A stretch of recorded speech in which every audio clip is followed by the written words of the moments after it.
All right. Well, thank you, Mr. Jeff Davis. Many of you guys know Jeff. He is my financial advisor. You're the lucky guy that gets to manage all of my money and deal with all my craziness. Not really.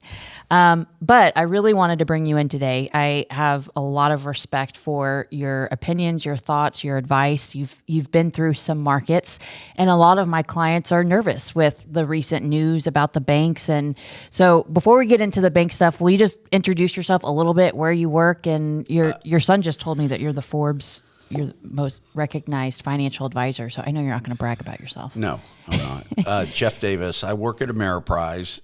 We have a team at Ameriprise. So, and we basically do kind of a holistic approach, everything from financial planning all the way up to managing the assets, right? So I've been in the business 30 years, and I've got a whole team of people that work with us. So, it's great. I love it. You've been around some markets. I've been through some very dicey markets. Okay. So, well, then what are your thoughts about this recent, all these banks? And first off, why is it happening? And then what would you advise to people that may be panicking right now? This is why it's happening. So in 08, 09, things melted down pretty bad, right? Fed lowers the rates basically down to zero, keeps that rate down at zero till 2021, right? So what happens is these banks buy treasuries, okay? And so the longer you go out on the yield curve for treasury, so what I mean by that is you can buy a one-day piece of paper all the way out to 30 years. So if rates are at 0%, you try to buy the longer paper to get a little better yield, right? Okay. So what happened is interest rates started going up faster than any other time in history, right? The Fed's trying to fight inflation, right? And so the banks were on the wrong side of the trade, right? They didn't, their treasuries were going down. As rates go up, the value of bonds go down, right? And so what happens is they were on the wrong side of the trade constantly. And so that causes the meltdown. And then you have a bank run, right? Everybody's taking money out. Yeah. As your investments are going down, right? On what you're guaranteeing the money with, right? Mm-hmm. And so it's just kind of and unfortunately, there'll probably be more banks that go under, right? I mean, you just saw this morning, Credit Suisse had to get an injection from the Swiss Fed, basically, to stay afloat, right? Wow. So you've got a lot of banks that are leveraged, right? So in 08, think about this. Think about this. 08, there was 50 trillion of these bad loans on the books at the banks, right? Today, there's 550 trillion. Okay, so think about that. Okay, you're going to have some fallout probably. So as a consumer, are we back to the 08 crash? Like, what are your? I don't think, as far as the stock market's concerned, I don't think you're going to have the flash crash like you did in 08. I think it's going to be kind of a gradual down, right? Okay. You've got a lot of companies out there that are still way inflated in price, but they're not making any money, right? So you need some of the market to sell off, right? And so I honestly think you'll get another leg down in the market. Okay. But if you're diversified properly, like you are, then you're not losing any money. Yeah. So there's a difference. Thank you for not. There's a difference. Thank you for doing what you. Not losing money. Yeah, that's important because that way you don't have to make 40% back. It's hard to get back to even, right? Right. Think about the people in 08, 09. A lot of those people in their 401ks took 5 years just to get back to even. Okay, right. Because they lost so much money. So. If technology's not working, right, we don't want to sit with it and write it down, right? Yeah. So as far as people having their money at the bank, I typically don't keep a lot of money at the bank because the bank. You mean like the bank, like Chase Banks, the Bank of America, your cash money bank? They don't pay a lot of money on the cash, right? Right. And then at the end of the year, I get a 1099 to pay taxes on the little bit of interest that I did make, right? So I don't keep a lot of money at the bank per se, but if you have $250,000 at the bank, right, it's FDIC insured, right? Mm-hmm. You're fine. You don't have anything to worry about. So if you've got $200,000 at one of the big banks, let's just say Wells Fargo, and Wells Fargo goes under, which would never happen, but if Wells Fargo goes under, it's FDIC insured. They'll step in and the doors will shut on a Sunday and FDIC will open it back up on a Monday. Got it. So you're covered there. Okay. Can I dumb this down just a little bit and Sure. you tell me if this is right or not? So from a consumer standpoint, dumbing it down in the sense of they were to relate it to their way of living. Are you saying that the banks, consumers, they put their money in the banks, then the bank takes that money, they keep 10% on reserve, and then they can take that money and either loan it out or they can buy treasuries. Right. So that's what they did over the last few years is they took the money and they bought these bonds or these treasuries. The last 20 years, right? Right. The Fed has had rates down so low, right, that the bank was. It's kind of like this. When COVID happened, everybody got the money from the government. Yeah. What was it, PPE? PEPE. Oh, yeah, okay. Forbearances, the Okay, PPEs. yeah. So what happened, like this SVB bank, right? Right. They didn't shore up their balance sheet with that money. They made more leveraged loans on that money. Yeah. So they took the money. So I was trying to tell a client this the other day. It's kind of like when COVID hit and toilet paper like one Right. roll of toilet paper, the grocery store could sell for $5 because everybody was so desperate for that. But then the year passes by and the price comes down, and now you're stuck with a warehouse of $5 that you paid $5 a roll for. That now it's the current market value is $1. So what do? You sell it, but if you sell them, you're selling them for a massive loss. And that is that how you would? But when everybody's coming in and they want their money, like look at the bank out in California, right? Everybody's doing a mass run on that bank. Hey, I want my money.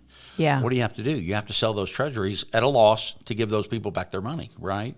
So it's just kind of it just feeds on itself, right? So is that so? Everybody wanted their money, so then they had to sell these rolls of toilet paper, and that's a big loss, and then you go under. Exactly. Yeah. Exactly. And you think more banks are going to follow suit? I sent you a list of the 20 banks that are in trouble.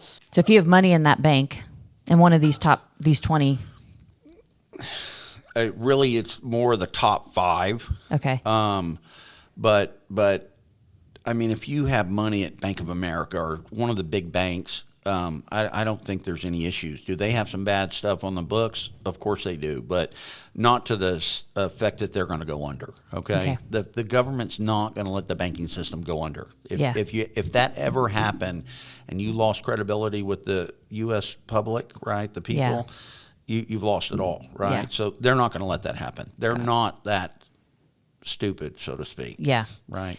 So would you say that the real estate market, because this is the stock market, I think a lot of times when people hear they've got bad things on their P&L, let's say, or these bonds are bad, it's not that the mortgage loans are back to the stated income and lenders are writing bad loans. It just means that they were getting a 1.5 yield versus a 5% yield, and now they're upside down. Or would you say these are bad?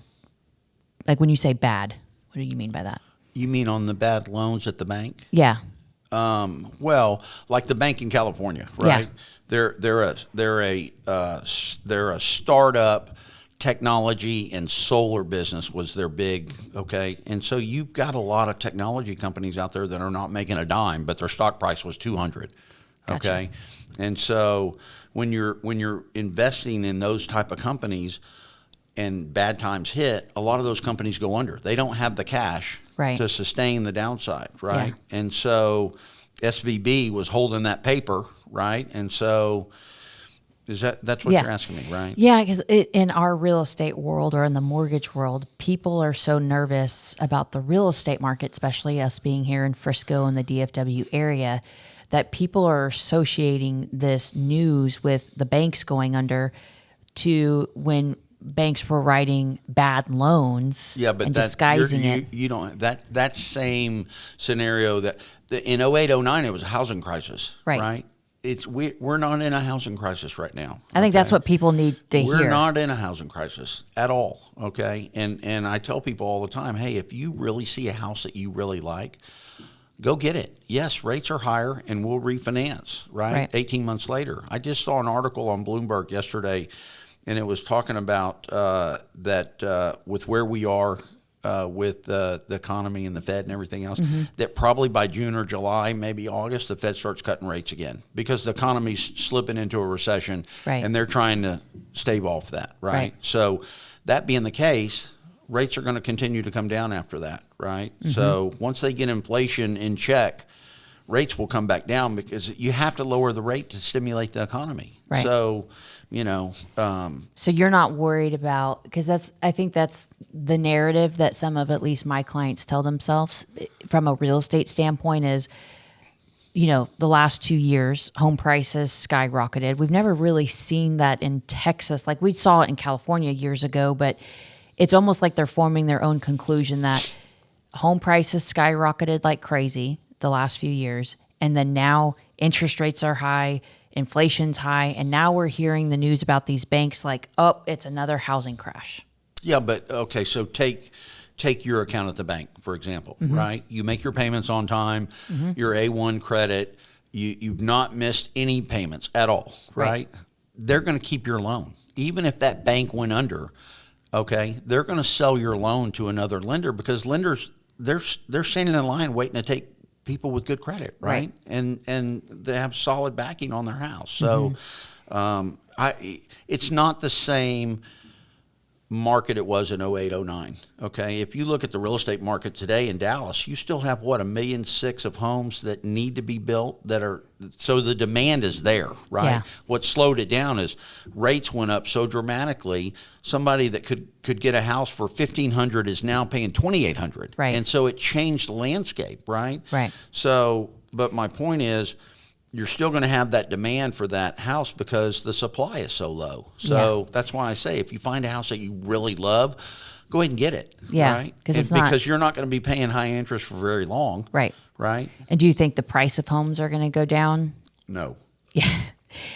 I read that at least here in DFW, I'm not saying it's like this everywhere in the country, but in DFW, every 6.5 minutes, there's somebody relocating here.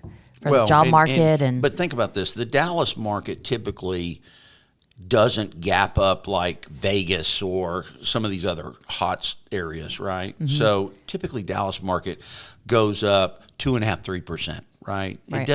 It doesn't do crazy swings. So, when you have a shortage of housing and everybody's still moving to Dallas, Fort Worth and to Texas, right? Prices are not going to go down. Yeah. Right. So the demand's too high. There's over 66% of people in America, not Texas, but in America, have an interest rate below 4%. And so what's contributing to the lack of inventory is, yes, builders have slowed down, but now these first-time home buyers who are a little bit smarter than the boomers were, or they're like, maybe I can take my house that I bought that's on a 3% rate and maybe I'll keep it instead of selling it, and they're turning it into rentals. And there's a piece of that that's contributing to the inventory shortages. There's not enough homes. The millennials and Gen Zs are 20 million more population than the people before them. And people are starting to get empowered to, well, maybe I can try this whole rental thing and turn my house into a rental versus selling it. Well, and look, everybody wants to have Airbnbs, right? Yeah. That's a hot topic It right is now, hot. right? Yeah. And so everybody's like, well, I'll just turn my home into Airbnb, right? So until the HOA catches you. That's right. I've gotten slapped before, so. That's right. So, I don't know who the guy is on TV, but he's like, I've got 20 houses and blah, blah, blah. I'm making all this kind of money. But in reality, probably when you look, right? Yeah. I don't know. You don't know if he's on a interest-only loan, and now rates have gapped up from 0 to 5. Right. Now he's really not making any money, right? Yeah. So, but the normal person that wants to buy a house, I think you go ahead and buy the house. Okay. Right? Yeah. I wouldn't be. I don't think you would get a difference on the price that much. Yeah. Okay. You know what I mean? Well, even last year, the home appreciation in DFW was 9.5% as rates were climbing to what they. What's that tell you? I know. Right? There's a supply glut. Yeah. Right? Supply and demand. Yeah. So let's go back to the market, your market, stock market, investing, 401ks, retirement. What would you advise people today who have their money invested in the market and they're scared? Do they pull it out? Do they keep it in? What do they do? Probably call me. Yeah. They need to sit down and if they have a financial plan, They need to go back and pull that financial plan out and say, look, I'm not retiring for another 20, 25 years. Is this really the way my asset allocation should be, right? So you have to determine how much risk do you really want to take. Right now, you're not taking a lot of risk per se, personally, right? And so because it's not time for that. Right now, it's time to have the defense on the field, right? Not the offense. So you need to look at your asset allocation inside that plan or that account, and it needs to be changed accordingly, right? If tech's not working, we don't need to be in tech, right? We need to be over here, right? So I think it's super important to go back and look at your goals on, hey, I'm not retiring for another 20 years, right? So I'm good, right? Yeah. But I can make a few little changes here that will help offset the downside. Yeah. Right. I like that analogy because it's like it is time for the defense, and it's like, we're in March Madness right now. So that's right. We're going to talk about your shirt in just a second because I don't know if you're like sporting Tennessee or not, but we'll go there. But I think you have to visit with your coach, which I would say is your financial advisor. They're your money coach, and just reassess. It's halftime, in your life or in this market. Is the game plan still the game plan that you should be utilizing in the second half of the game? That's true. And also you need to ask yourself, hey, if the market goes down another 20%, can you stomach that? Yeah. Can you handle that? Right? A lot of people, they love to buy at the top and sell at the bottom, right? It's human nature, right? So if the market did correct another 15 or 20%, would you panic and sell at the bottom? That's what you need to ask yourself. Are you able to stay in with that asset allocation? So most of the time when I look at it or our team looks at it, there's something that needs to be changed on the asset allocation, right?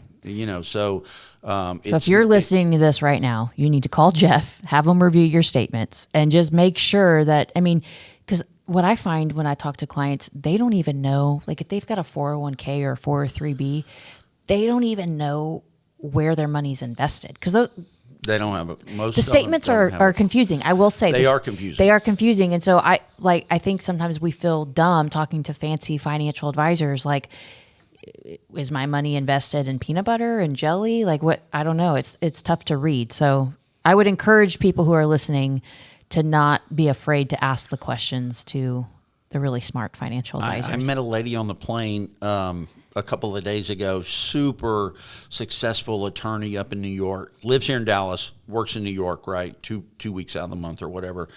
Really super, super successful lady, right? And so we started talking about her 401k because she asked what I did, right? And I said, well, tell me what it's in. And she goes, I don't have a clue. Yeah. And I said, what? Yeah. And she goes, I don't have a clue what it's in. Yeah. So having that asleep at the wheel mentality is not good. Smart right this second, okay? Because it's not a buy and hold market, right? Yeah. The market's not going straight up like it has for the last 10 years. So we need to make some fine-tuning adjustments to protect ourselves, right? So that's the most important thing. Okay, we can't end this call without addressing it. What's with the shirt? It's loud and proud. Are you sporting Tennessee? No, this is Winners Travel. Winners Travel. It's a charity out of South Carolina that Dr. Clay Louder put together. Okay, and so what we do is we bring in special needs parents, that have a special needs child. Those people, think about it. They live their life for that child, right? Their personal life changes, their business career changes, and then their biggest fear is who's going to take care of my child when I pass, right? And so they get really beaten down. So what we do is with the donation money that comes in, we take those people to an island for a week, and we kind of do a refresher course with them spiritually, physically, and mentally, and kind of get them refreshed. Get them charged up again, right? Yeah, it's a really cool charity. You can get on YouTube, Google up Winners Travel. Okay. It will pull up the island that we rent, right? That's to so take cool. these people I didn't down. know you did that. Oh yeah, it's a really cool deal. And we've had some disabled vets come down, disabled Navy SEALs. Wow. Because they're just so beaten down, right? And so, but how long do they normally stay on the island? A week. A week. Okay. A week. So they'll come in, right, for a week. and then we'll send them home, and then another group will come in. Oh, okay. Yeah, Wow. okay. So, but it's all with donations that come into the charity, and we just use those donations to bring those people down. And That's really cool. and it's not a money thing, right? You can be living on Social Security, or you can have 20 million. So we don't delegate it that way. We delegate it on, the person. Yeah. You know what I mean? Because they just, like I said, they get so beat down. Yeah. It's a lot. In life. Yeah. And do you ever just stop to rest and recharge? And that's really, neat. It's a really cool deal. It's a really cool deal. Well, I love that. Well, thank you. If you guys are listening to this, make sure I will put Jeff's information up here. He's a local guy. I tell people I used to have my investment licenses, so I'm pretty picky when I hire somebody. But now I have the complete trust and faith into Jeff, and you haven't lost me any money. Now I say that, and I'm going to lose money. You watch. Oh my gosh. I'm just kidding, but don't be asleep at the wheel. This is not the market to not be paying attention, and you can no longer just say, "Oh, I don't know where it's invested." You need to find out. Yeah, you can't. You really can't afford to do that. No matter how old you are, you can't afford to do that. So. Next step, get in contact with Jeff, review those statements, print them out, and you don't have to feel intimidated. That's the number one thing that I hear is people are so intimidated to meet with a financial advisor. Do I make enough money? What if I don't save enough money? There's just so much fear. But Jeff is super down to earth, and you really do just keep it real. Thank you. Of course. Appreciate it. Thank you.